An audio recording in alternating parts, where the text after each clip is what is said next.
The world is watching. After years of cold tensions, the conflict between Iran and Israel has boiled over into a dangerously active phase. With missile exchanges, drone warfare, and cyber attacks now shaping the battlefield, this isn't just a regional clash, it's a modern war with global consequences. So what exactly is going on in 2025? Let's break it down. Section 1. The historical context. To understand today's headlines, we need to rewind. Since the 1979 Islamic Revolution in Iran, the country has opposed Israel's existence. Iran has backed groups like Hezbollah in Lebanon and Hamas in Gaza, forces that frequently engage Israel militarily and ideologically. Meanwhile, Israel has seen Iran's nuclear ambitions as a direct threat to its survival. Over the last decade, conflict often played out in shadows: covert assassinations, cyber warfare like the Stuxnet virus, and proxy clashes in Syria. But in 2025, this silent war became loud. Section 2. The April 2025 escalation. It started with an Israeli airstrike on an Iranian consulate building in Damascus, Syria, in late March 2025. Iran claimed the strike killed several senior Revolutionary Guard Corps (IRGC) commanders. In retaliation, on April 13, 2025, Iran launched over 170 drones and missiles toward Israeli territory in a highly publicized attack. Most were intercepted by Israel's Iron Dome and US and UK defense systems, but it was the first direct military attack by Iran on Israeli soil in modern history. Israel responded within days, striking Iranian military installations in Isfahan and Tabriz. Civilian areas were impacted in both countries, prompting global concern. Section 3.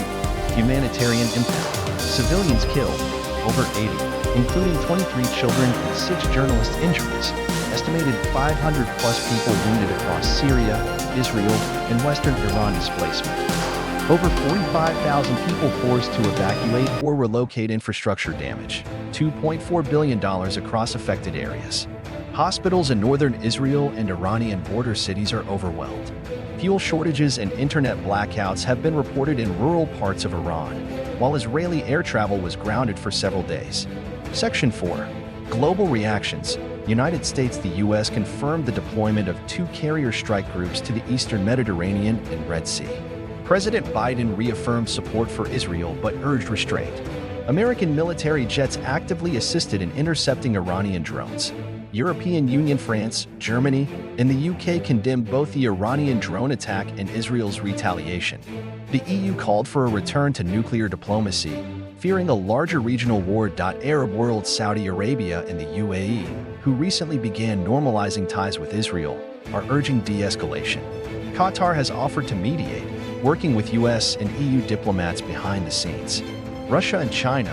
Russia called for calm but abstained from condemning Iran, its strategic partner. China warned against further escalation and encouraged both sides to engage through dialogue. United Nations. The UN Security Council held 3 emergency sessions, but no resolution passed due to vetoes from permanent members. UN humanitarian agencies are coordinating with local NGOs to assess the damage in Syria and Iran.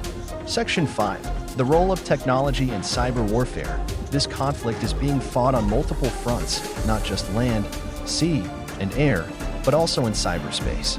Israeli banks and media websites were hit with DDoS attacks the same week as the drone strikes. Iran's national oil company reported a shutdown of 2 refineries following malware infections linked to Israeli defense hackers. Anonymous-style groups have also joined in, leaking sensitive military files on Telegram and Twitter/X. Artificial intelligence is now assisting both sides in target recognition, satellite surveillance, and drone coordination. Section 6. Regional spillover risks. Fighting has spread beyond the 2 nations. Hezbollah has launched 30-plus rockets from southern Lebanon into Israel. The Houthis in Yemen have threatened to blockade the Red Sea again, claiming support for Iran. Syria has become the battleground of choice for airstrikes, with Russian and Turkish forces caught in the middle. The fear is that a full regional war, potentially involving Iraq, Lebanon, and the Gulf states, could erupt if cooler heads don't prevail. Section 7. Diplomatic backchannels and what's next. Despite the violence, diplomacy isn't dead. The U.S. Secretary of State has met with Qatari and Omani officials in an attempt to restart Iran nuclear talks.